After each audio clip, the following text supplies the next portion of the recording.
And as we barrel toward a likely rematch of the 2020 election, one candidate continues to have a hold over white rural voters. But it's not Joe Biden, seen here as a boy on the right side of your screen who went to public school, is the son of a used car salesman, and was born to a middle-class family in Scranton, Pennsylvania. Instead, it is Trump here on the left side, a private school educated son of a New York City real estate tycoon who became a millionaire at 8 years old and didn't have to serve because he claimed he had bone spurs in his little feet. So why is it that Trump appeals so much to a group he couldn't be more different from? You got to vote for Joe Biden because Joe Biden came from the same background that you came from. They did damn much. His father was a used car salesman. They did damn much. They didn't. And again, you got to vote for him because, again, as a white rural voter, I mean, you have more in common with Joe Biden. And again, they understand that Joe Biden does not have the values that they have. Joe Biden will sell his soul to the devil and probably already has for, whatever. I mean, again, he will do whatever it has to, what he has to do to stay in power, to get in power. And he's been doing that his entire life. But again, man, people, they say, look, you got to vote for him because he's from the same background you're from. They love that until they don't. I mean, could you imagine if a black lesbian woman was running for office? They would say, the only reason you don't vote for her is because she's gay and she's black. It's like, make up your mind. Again, you're telling them they have to vote for Joe Biden because Joe Biden has the same background, comes from the same place, is more relatable to them than Trump is. But if it's a black lesbian running, they don't vote for her because they're bad. They're bad bigots. They're racist. They're homophobic, whatever. So again, they love to push identity politics if it works for them. Joining us now, professor of political science at the University of Maryland, Baltimore County, Tom Schaller, and journalist and opinion writer Paul Waldman. Their new book, out tomorrow, is entitled White Rural Rage, the Threat to American Democracy. And Tom, we'll start with you. Why are white rural voters a threat to democracy at this point? You would think, as we pointed out, looking at Joe Biden's background and Donald Trump's, that the opposite would be true. I mean, we lay out the fourfold interconnected threat that white rural voters pose to the country. First of all, and we show 30 polls and national studies to demonstrate this. So we provide the receipts in Chapter 6. They're the most racist, xenophobic, anti-immigrant, and anti-gay geodemographic group in the country. Second, they're the most conspiracist group. QAnon support and subscribers, election denialism, COVID denialism, and scientific skepticism, Obama birthers. Guys, man, could you imagine, man, if they were talking about any other group like this? Any other group? No, of course not, because they wouldn't. They wouldn't talk about any other group but poor white people. White rural voters, they don't care about. They don't, because again, they have mainstreamed their hate towards them. I mean, you couldn't imagine any other group.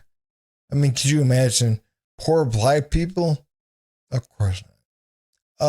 Of course not. I mean, again, there'd be huge backlash.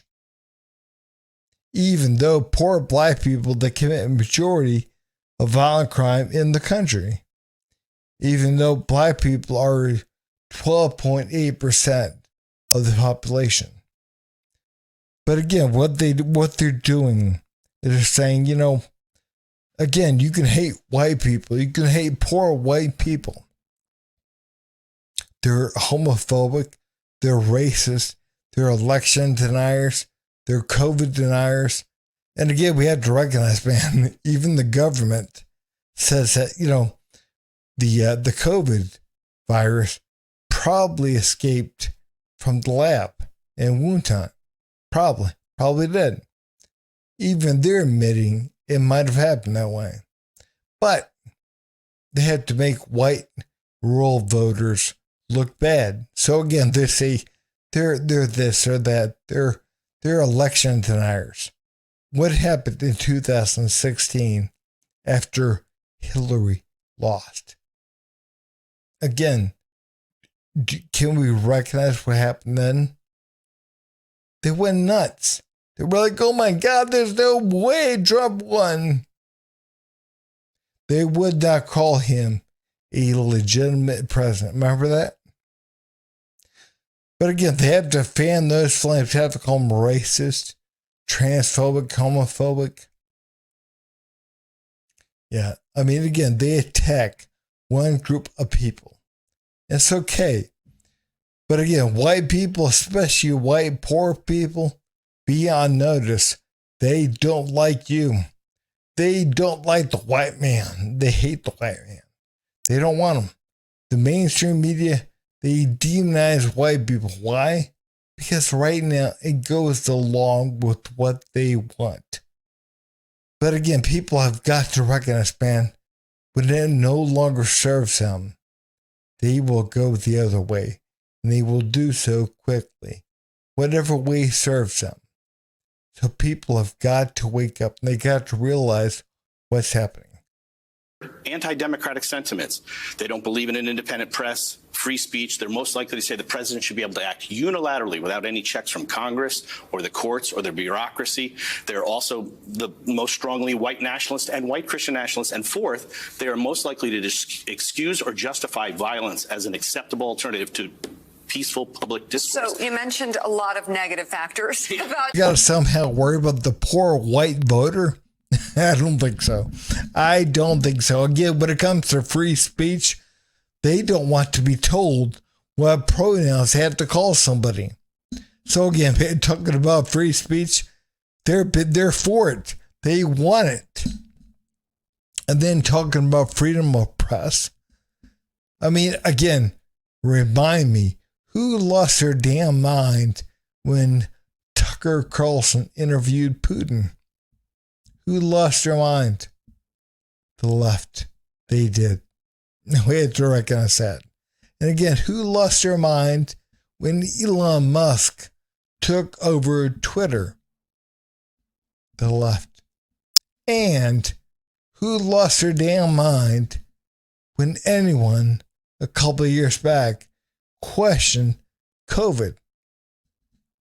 They did. They lost their damn mind. And again, they want things reported if the mainstream says it should be.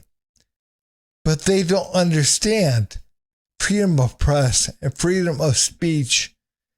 Again, they're there to protect what you don't like to be said, what you don't want heard, what you don't want discussed. We have to understand that. But again, and then they say the white poor people, because again, that's what they're talking about.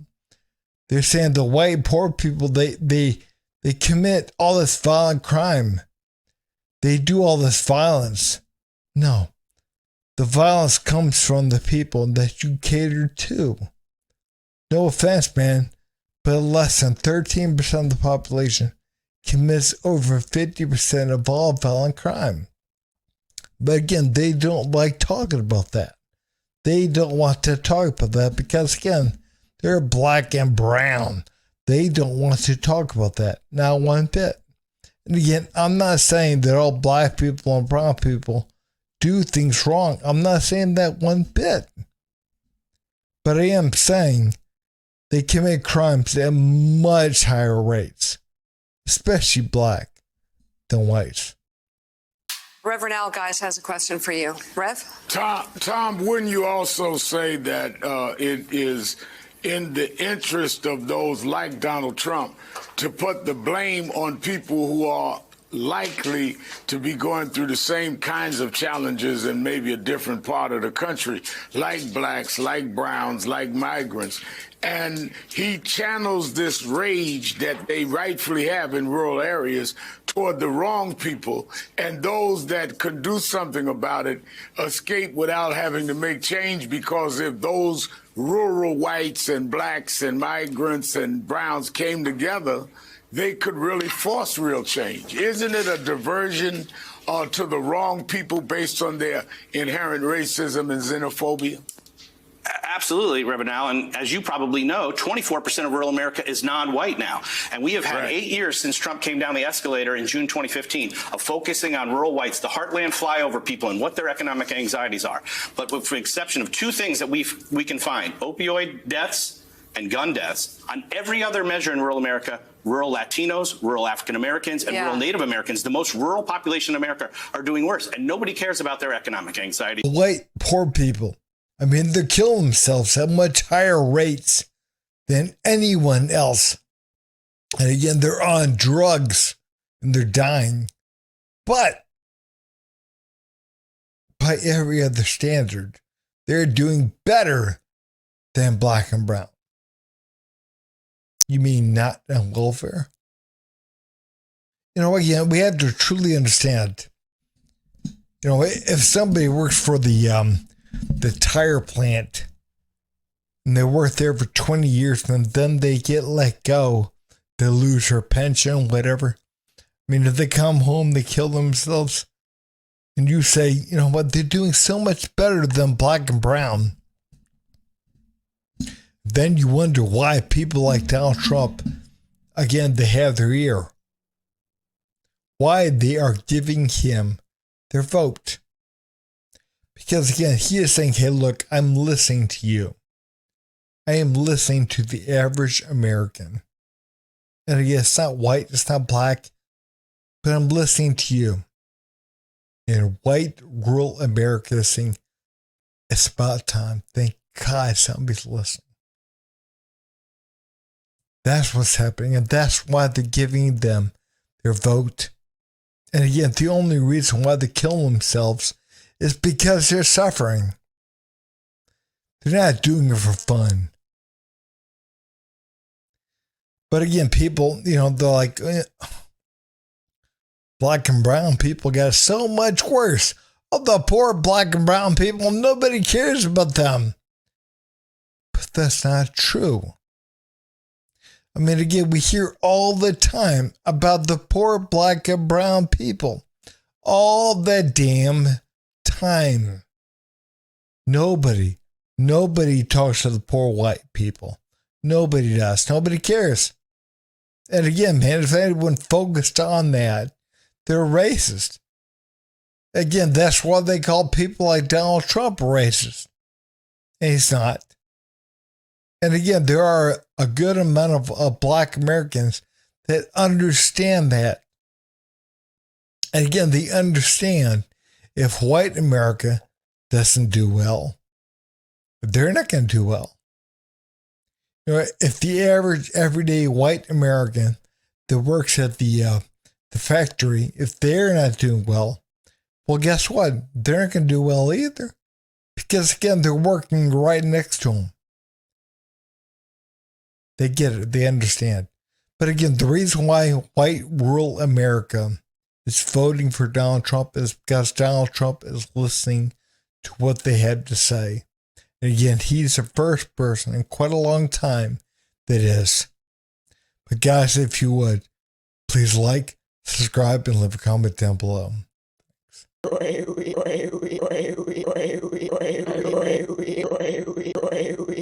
You son of a